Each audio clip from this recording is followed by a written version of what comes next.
संजय कामले। शायद खेल शुरू हो चुका है।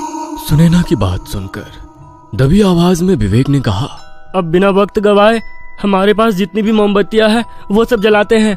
ठीक है, जो कहा है उसमें से एक बात याद रखना, हमें कोई गलती नहीं करनी, क्योंकि हमारी एक गलती हमें मौत के मुंह में ले जाने के लिए काफी है।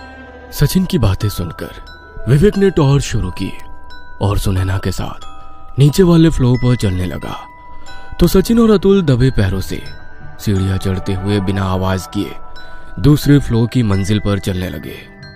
सभी बहुत ही सावधानी से काम कर रहे थे। निचले फ्लोर पर सुनैना पूरी सावधानी से कमरे के भीतर का जायजा लेती और दरवाजा खोलकर कमरे के अंदर मोमबत्ती जलाकर उसे वहां रख देती। शर्त के मुताबिक बंगले के हर कोने में रोशनी करनी थी और इसी बंगले में एक कमरा ऐसा भी था जहां राहुल की मौजूदगी होने का अंदेशा था। इसीलिए उन्हें कमरे में सिर्फ रोशनी ही नहीं करनी थी, बल्कि उस पूरे कमरे की अच्छे से तफ्तीश कर राहुल को भी ढूंढना था। साथ ही अगर एक भी कोना अंधेरे में घिरा रहता है तो वे आत्माएं उनमें से हर एक को उसी घने अंधेरे में घसीट कर ले जाएंगी। एक एक कर रूम खोलते हुए वहां पर मोमबत्ती को लाइटर से जलाकर रख दिया। विवेक सिर्फ उसके साथ डरा सहमा सा चला रहा। दोनों चलते वक्त इस बात का पूरा ध्यान रख रहे थे कि उनके कदमों की आवाज भी ना आए। वैसे ही दबे कदमों से सुनैना एक दरवाजे के पास रुकी। वह दरवाजा खोलने ही वाली थी कि तभी विवेक ने कुछ आहट महसूस की। उसने हाथ के इशारे से सुनैना को दरवाजा खोलने से रोका। सुनैना ने गर्दन से ही इशारा करते हुए उसे पूछा और विवेक ने अपने हाथों से उसे चुप रहते हुए कानों से दरवाजे की दूसरी तरफ से आने वाली आहट को महसूस करने को कहा।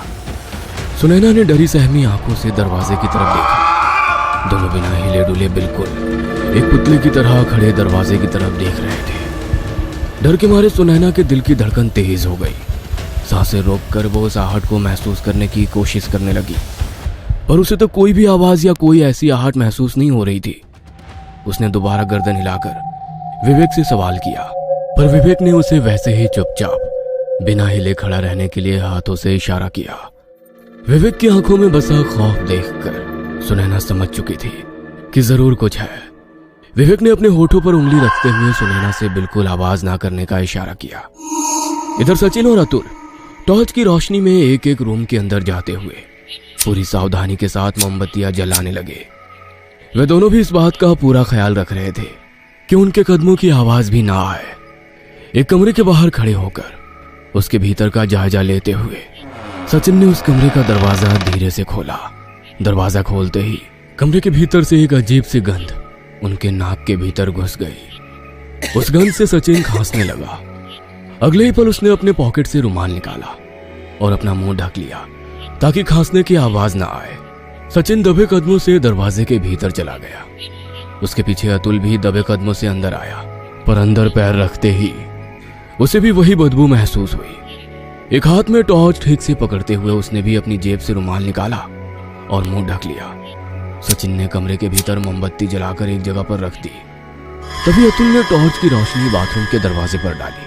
अतुल का इशारा समझ के हाँ में सर हिलाते हुए सचिन बाथरूम की तरफ चलने लगा। दोनों की धड़कनें काफी तेज हो चुकी थी। सचिन बाथरूम के दरवाजे के बाहर थोड़ा नजदीक खड़ा हुआ। दरवाजा खोलने से पहले भीतर कुछ आहट महसूस होती है या नहीं, इसका जायजा लेने लगा। पीछे खड़ा अतुल भी अपनी सांसें रोककर सब कुछ देख रहा था। शांत, बिल्कुल शांत, इतना सन्नाटा कि हल्की से हल्की आवाज भी वह बिल्कुल साफ सुन सकते थे। अंदर से किसी भी तरह की कोई आवाज नहीं आ रही थी। मतलब साफ था कि अंदर कोई नहीं है या किसी भी तरह की कोई बुरी शक्ति अंदर मौजूद नहीं है। सचिन ने एक बार अतुल की ओर देखा। अतुल ने भी उसकी ओर देखते हुए हाँ में गर्दन हिलाई। वह अतुल का इशारा समझ गया। उसने भी हाँ में गर्दन हिलाई और दरवाजे की कुंडी को हाथ लगाया ही था कि तभी एक बेहद डरावनी आवाज सचिन ने बिल्कुल साफ साफ सुनी। बाथरूम के उस दरवाजे पर तेज धार वाली नुकीली चीज से हल्के हल्के खरोचने की आवाज, वह धीमी सी आवाज सुनकर सचिन ने अतुल की ओर देखकर कानों की तरफ इशारा करते हुए आवाज के बारे में इशारा से ही पूछा। अतुल ने भी हाँ में गर्दन हिलाई। मतलब दोनों को वो आवाज सुनाई दे रही थी। दोनों बिना आवाज किए बिल्कुल शांत अपनी सांसें रोककर एक ही जगह पर खड़े रहे और कुछ ही देर में वो आवाज आनी बंद हो गई। दोबारा से सब कुछ एकदम शांत हो गया। अतुल की तरफ देखते हुए सचिन दबे पांव से दरवाजे की ओर बढ़ने लगा।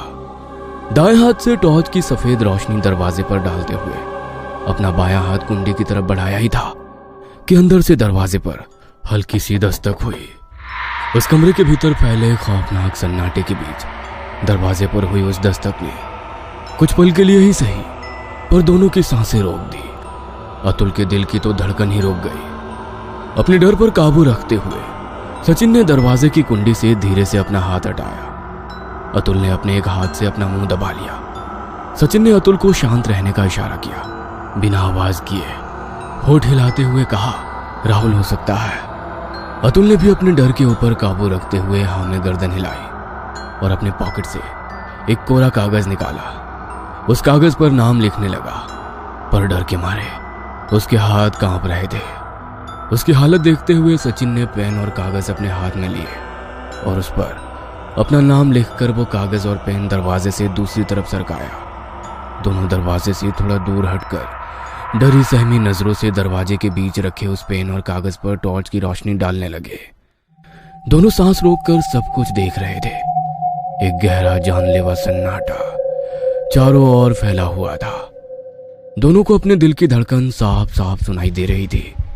उनकी नजरें दरवाजे पर गड़ी हुई थी कि तभी अंदर से दोबारा दरवाजे पर दस्तक हुई। वह दस्तक सुनकर अतुल की रूह कांप गई। उसका थर थर कांपता शरीर, डरी सहमी नजर उसके दिल में छुपे डर जाहिर कर रही थी। सचिन ने इशारे से ही उसे अपने ऊपर काबू रखने के लिए कहा। दरवाजे के नीचे रखे हुए उस पेन से बंधे धागे का एक सिरा सचिन के हाथ में था, जिससे सचिन उस पेन को धीरे धीरे बाहर की ओर खींचने लगा। अतुल ने टॉर्च की रोशनी पेन के ऊपर डाली ही थी। सचिन अब पेन उठाने के लिए नीचे झुका ही था कि तभी अतुल ने हाथ में पकड़ी टॉर्च अचानक बंद होने लगी। काला घना अंधेरा पूरे कमरे में फैल गया और तभी मुंह से दर्दनाक चीख निकली। उसने जैसे तैसे एक हाथ से अपना मुंह दबा लिया और दोबारा टॉर्च जलने लगी। अतुल ने सचिन की ओर देखा। सचिन दर्द से कराह रहा था।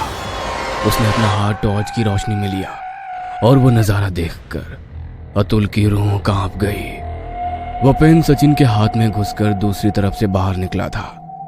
सचिन ने अपनी जेब से रुमाल निकाला और रुमाल को मरोड़कर अपने मुंह में घुसा लिया। डरी सहमी आंखों से अतुल ये सब सिर्फ देख रहा था। सचिन ने दाएं हाथ से पेन पकड़ा और उसे अपने हाथ से बाहर निकालने की कोशिश करने लगा। उसे काफी दर्द हो रहा था।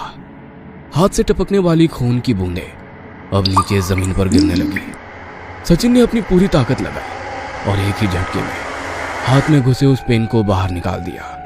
पेन बाहर निकलते ही जैसे लाल गाढ़े खून की धारा ही हाथ से निकलने लगी। उसने अपना मुंह से रुमाल निकाला और अतुल के हाथ में देकर जख्म पर बांधने का इशारा किया। टॉर्च की सफेद रोशनी में सचिन के हाथ से निकलने वाला खून बड़ा ही खौफनाक लग रहा था। जैसे तैसे अतुल ने कांपते हुए सचिन के हाथ को रुमाल से बांधा और फिर एक बार बाथरूम के अंदर से एक बार जोरदार दस्तक हुई। सचिन ने उसे इशारे से ही चुप रहने के लिए कहा। अपने एक हाथ से मुंह दबाते हुए अतुल ने भी हाँ में गर्दन हिलाई। सचिन ने उसे पीछे हटने का इशारा किया और अतुल भी एक एक कदम पीछे की ओर चलने लगा। दोनों बाहर निकलने वाले दरवाजे के पास खड़े होकर उस बाथरूम के दरवाजे पर टॉर्च की रोशनी डालने लगे। नीचे जमीन पर काफी खून फैला था। दोबारा से उन्हें वही दस्तक सुनाई थी। मतलब साफ था कोई दरवाजे के उस पार है। अतुल ने अपनी दबी आवाज में सचिन से कहा, सचिन, ये काफी डरावना है, हमें यहाँ से निकल जाना चाहिए। उसकी आवाज में डर था, खौफ था, एक अजीब सी दहशत थी। पर उसका हौसला बढ़ाते हुए सचिन ने दबी हुई आवाज में कहा, हम सब यहाँ खुशी से या मस्ती करने के लिए नहीं आए हैं। हमारा दोस्त राहुल लापता हो चुका है और हमें उसकी तलाश करनी होगी। उसे ढूंढे बगैर तो नहीं जाऊंगा, लेकिन अगर तुम्हें जाना है तो तुम जा सकते हो। हम में से कोई तुम्हें कुछ नहीं कहेगा। डरा सहमा अतुल दरवाजे की ओर देखने लगा। उसके कंधे पर हाथ रखते हुए दोबारा सचिन ने कहा, मैं दिल से कह रहा हूँ, अगर तुम्हें सच में डर लग रहा है तो तुम जा सकते हो। हम सब संभाल लेंगे और कोई तुम्हें जिम्मेदार नहीं ठहराएगा या डरपोक नहीं कहेगा, क्योंकि डर तो मुझे भी तुमसे ज्यादा लग रहा है। सचिन की बातें सुनकर अतुल के दिल में बसा डर कम हो गया। अब यहाँ से एक साथ ही बाहर निकलेंगे। अतुल का आत्मविश्वास देखकर सचिन को अच्छा लगा। अब तक बाथरूम के दरवाजे के भीतर से आने वाली दस्तक रुक चुकी थी। सचिन टॉर्च आगे करते हुए दरवाजे की तरफ चलने लगा। उसके पीछे अतुल भी एक एक कदम बढ़ाने लगा। दरवाजे के पास पहुंचते ही दोबारा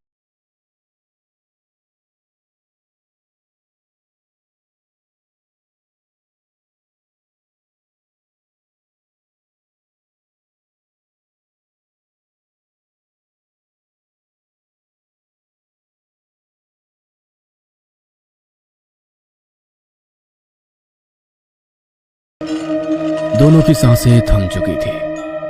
अतुल ने धीरे से दरवाजा अंदर की ओर खोला और सचिन ने टॉर्च की रोशनी अंदर डाली। बड़ा ही आलीशान बाथरूम था, पर अंदर कोई नहीं था। बस एक जगह आधी जली मोमबत्ती पड़ी थी। दरवाजा खुला रखकर एक मोमबत्ती अंदर जलाकर दोनों उस रूम से बाहर निकलने लगे। इधर सुनैना और विवेक दोनों उस कमरे के बाहर अभी भी खड़े होकर अंदर से आने वाली आवाज को सुनने की कोशिश कर रहे थे। विवेक, मुझे अंदर से किसी भी तरह की कोई आवाज सुनाई नहीं दे रही है। सुनैना, मैंने इस दरवाजे पर हुई दस्तक साफ साफ सुनी है, इसलिए इस कमरे को फिलहाल के लिए छोड़ देते हैं। कुछ देर बाद वापस आकर यहाँ पर मोमबत्ती जलाएंगे।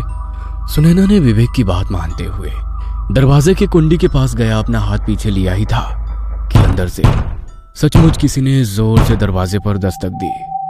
दस्तक इतनी तेज आवाज हुई कि मानो कोई दरवाजा पीट पीट कर उसे तोड़ने की कोशिश कर रहा हो। सुनैना उस दरवाजे की तरफ दहशत भरी नजरों से देखते हुए एक झटके से 2-3 कदम पीछे हट गई। साथ ही विवेक भी उस दरवाजे से दूर चला गया। दस्तक दोनों ने साफ साफ सुनी।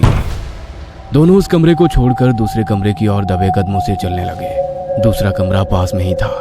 सुनैना ने अपना मोबाइल पॉकेट पर लगे कैमरे से कनेक्ट किया। वह ठीक से काम कर रहा था। दोनों दबे कदमों से चलते हुए अगले कमरे के पास आ गए। एक अजीब सा सन्नाटा चारों तरफ फैला हुआ था। टॉर्च की रोशनी विवेक ने दरवाजे पर डाली। विवेक की ओर देखते हुए सुनैना दरवाजे के पास अपनी गर्दन ले गई। अपनी सांसें रोककर वो दरवाजे के दूसरी तरफ कोई आहट सुनाई देती है क्या, इसका जायजा लेने लगी। पर किसी भी तरह की कोई आवाज दूसरी तरफ से नहीं आ रही थी। सुनैना ने विवेक की तरफ देखते हुए गर्दन से ही इशारा किया और विवेक ने भी हाँ में जवाब दिया। सुनैना ने एक गहरी सांस ली और अपना हाथ दरवाजे की कुंडी की तरफ बढ़ाए। अपना दूसरा हाथ दरवाजे के ऊपर धीरे से रखते हुए कुंडी सरकाने लगी। पर कुंडी सरकाने की आवाज की वजह से वो काफी घबरा रही थी। जितनी आहिस्ता से हो सके वो कुंडी निकाल रही थी। उस आवाज की वजह से विवेक भी उसे इशारे से धीरे धीरे काम करने की सलाह दे रहा था। कुंडी निकल गई। सुनैना ने आहिस्ता से दरवाजा खोला, पर तभी अंदर से एक चमगादड़ जैसी चील उड़ते हुए विवेक की आंखों के पास से गई। विवेक का ध्यान हट गया। अपने हाथ में ली हुई टॉर्च की रोशनी चारों ओर घुमाते हुए उस पंछी को देखने लगा, पर वो चमगादड़ अंधेरे में कहीं गायब हो गया। थोड़ा गुस्से से बड़बड़ाते हुए उसने दोबारा टॉर्च की रोशनी सुनैना की तरफ डाली और दंग रह गया। सुनैना उस दरवाजे के पास नहीं थी और अजीब बात यह थी कि जिस दरवाजे को सुनैना ने खोला था वह दरवाजा बंद था। उसने टॉर्च की रोशनी चारों तरफ डालनी शुरू की, पर उसे सुनैना कहीं भी नजर नहीं आ रही थी। अपने आसपास फैले काले अंधेरे में हर कमरे के ऊपर टॉर्च की रोशनी डालते हुए वो डरी सहमी आंखों से देखे जा रहा था।